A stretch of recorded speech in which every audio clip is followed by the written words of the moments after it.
Donald Trump quer dar um golpe nos Estados Unidos? Donald Trump, uma das figuras mais polêmicas da história moderna, foi empresário e foi um dos presidentes mais controversos da história americana inteira. Depois da vergonhosa derrota que ele teve para o Joe Biden em 2020, o Partido Republicano passou por maus bocados, inclusive com a invasão do Capitólio. Porém, após o Trump ganhar as primárias do Partido Republicano para ser o candidato a presidente deste partido agora em 2024, parece que a direita americana vai ter um glorioso retorno. O Trump voltou com um discurso absolutamente radical ao ponto da própria população americana não estar familiarizada com esse tipo de discurso. E junto com isso, em paralelo, surgiu um manifesto na internet de diversas lideranças e diversos movimentos de direita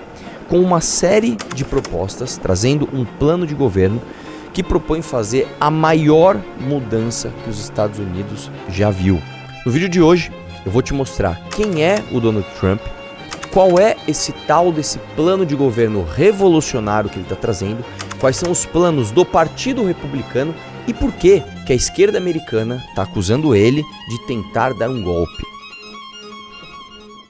Não deixa de dar o like no vídeo e se inscrever no canal, é bem importante para fortalecer o nosso trabalho aqui, tá bom? Donald John Trump nasceu em 14 de junho de 1946, no bairro do Queens, em Nova York. Filho de imigrantes, ele herdou os negócios imobiliários do seu pai, Fred Trump.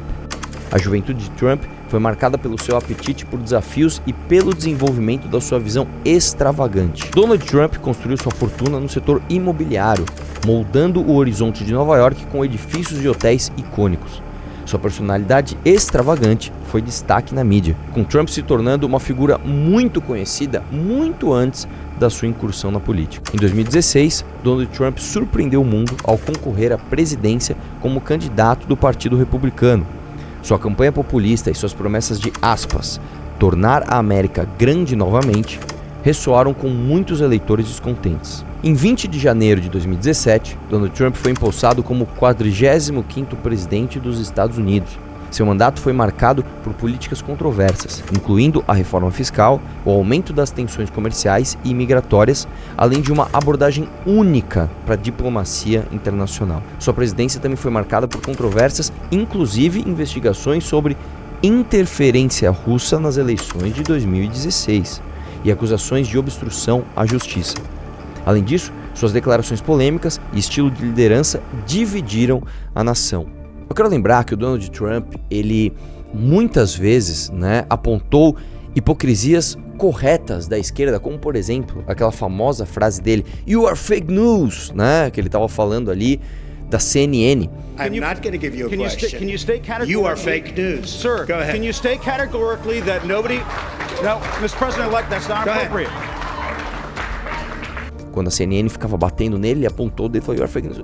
Isso, a meu ver, foi um ponto acertado dele. Ele mostrou uma coisa que todo mundo sabia, mas ninguém falava, apontou o dedo e falou diretamente. Porém, esse estilo, muitas vezes, que pode trazer algumas verdades e provocar o debate de uma forma até virtuosa, muitas vezes também cria um raciocínio, um efeito de manada que faz com que as pessoas fiquem assim, retas e inclusive mais agressivas. Eu vou começar esse vídeo aqui mostrando qual foi o tom do discurso do Trump que gerou essa revolução, vamos dizer assim, na maneira de como as pessoas estão encarando essa candidatura do Partido Republicano. Como mostra a matéria aqui da Jovem Pan, Trump vence primárias republicanas no Iowa. Ex-presidente lidera os rivais Nikki Haley e Ron DeSantis. Vitória do ex-mandatário representa a conquista do eleitorado conservador e evangélico que antes desconfiava dele. Essa parte é bastante interessante, que diz o seguinte: segundo as projeções, ele lidera com mais de 25 mil votos, ou seja, 52%, e conquistaria 16 delegados para a Convenção Nacional Republicana. Embora o Iowa seja um estado de peso pequeno nas primárias, ele tem um peso gigantesco simbolicamente para alavancar, para decolar ou para derrubar candidaturas. Um dos pontos mais polêmicos da fala do Trump foi esse aqui, quando ele se refere ao Macron. Vamos ver. Macron, do you know Macron? He's a very nice guy. Macron, and really a very nice guy. I said, Emmanuel, how are you? He said, fine. I said, I heard you're going to charge American companies 25% to do things in Mexico. Who else are you doing? Well, nobody yet, but we will do other. I said, no, but you're not going to do it, Emmanuel. You're not going to, no, Donald, it has already passed. I said, well, you better unpass it, because if you don't unpass it, you're going to pay a 100% tariff on all wines and champagnes that are shipped into the United States starting tonight. No, you cannot do that, Donald. You cannot do that. I said, I can do that. In fact, I'm just signing it right now. No. Okay, Donald, look, okay, I'm not going to charge. We're not going to charge. That was the end of it, Mike. That was the end of it. It was so easy. You think Joe Biden can tell you about it? He doesn't have a clue. The guy, he cannot, I'm telling you, I saw the other night, he couldn't find the stairs off the stage. He's looking. You ever notice he looks like this? He's finished with the speech, which usually lasts no longer than about 3 minutes, because, you know, the medical stuff wears off after 3 minutes. So he's looking around.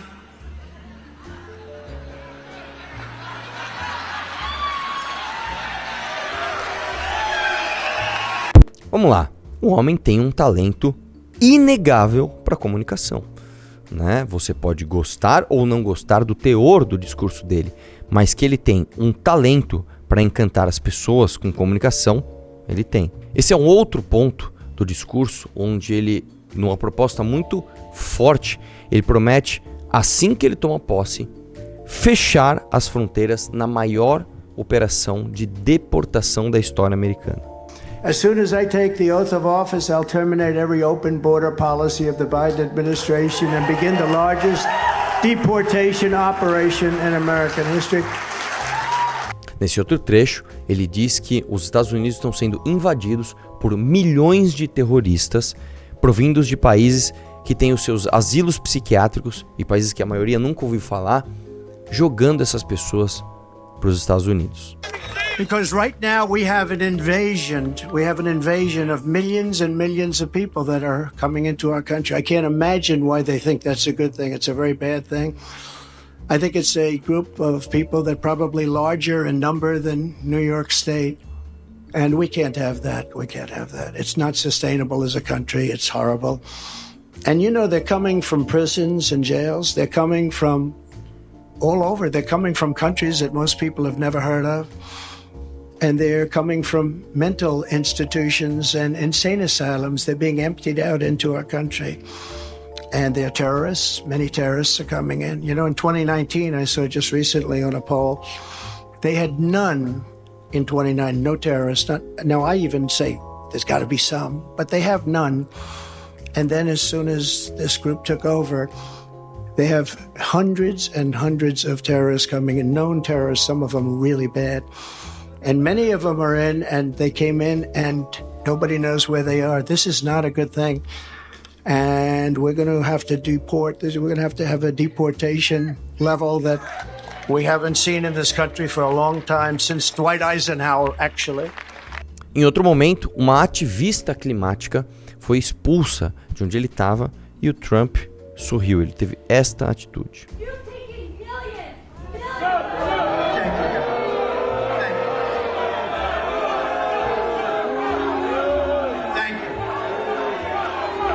That's all right. Go home to mommy. Your mommy's way. E esse é o trecho final do discurso, onde ele teve a aprovação mais alta da história do estado de Iowa. And to all of the people standing behind me and all of the people in this room and so many great politicians and great dignitaries and friends, I just want to thank you all. This is a very special night, and this is the first, because the big night is going to be in November, when we take back our country and truly we do make our country great again. Thank you very much, everybody. Great honor. Thank you very much. Thank you.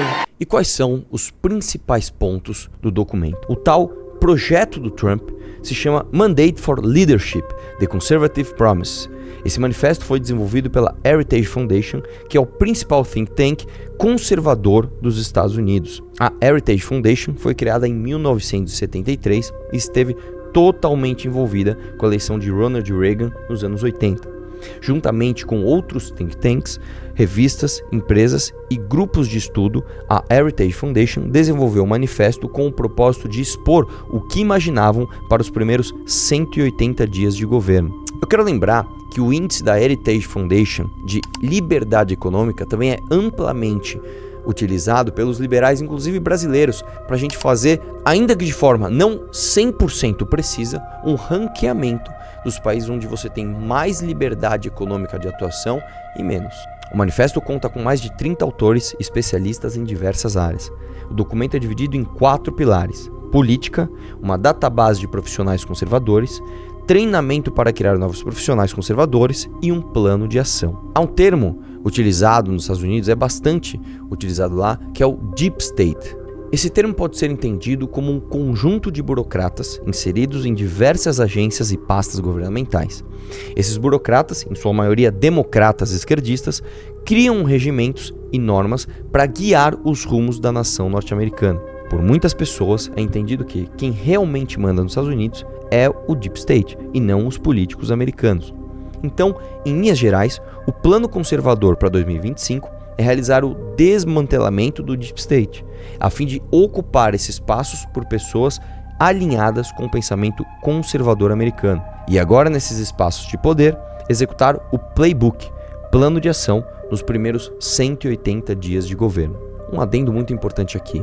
Os 180 dias de governo são muito importantes para todos os novos governos, porque é um momento onde o governo chega novinho, sem máculas, com grande aprovação popular, já que ele acabou de ser eleito, e com, geralmente, base formada nos outros poderes. Portanto, os primeiros 180 dias de um governo são muito importantes para dar o tom de para onde esse governo vai ou para onde esse governo ao menos quer ir.